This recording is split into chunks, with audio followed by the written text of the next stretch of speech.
যেকোনো একটা ভিডিওতে আমি ভয়েস দিতে গেলে কিছু কথা বলার পরে আর কথা খুঁজে পাই না। তাই বেশ কিছুদিন যাবৎ আমি এটার সমাধান খুঁজছিলাম। খুব তাড়াতাড়ি একটা সমাধান পেয়ে গেলাম, আর সেটা কিভাবে পেলাম সেটাও আপনাদের সাথে বলছি।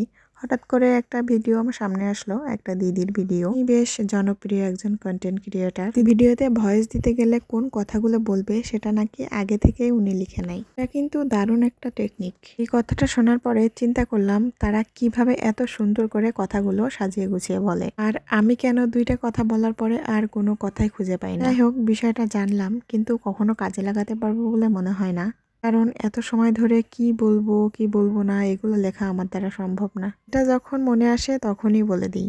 মাঝে মাঝে মনে হয় যে আমি গ্রামের ভাষা ব্যবহার করব ভিডিওগুলোতে, কিন্তু এগুলোও ঠিকঠাক বলতে পারি না। সে নিজেকে কি বলে সান্ত্বনা দেয় জানেন?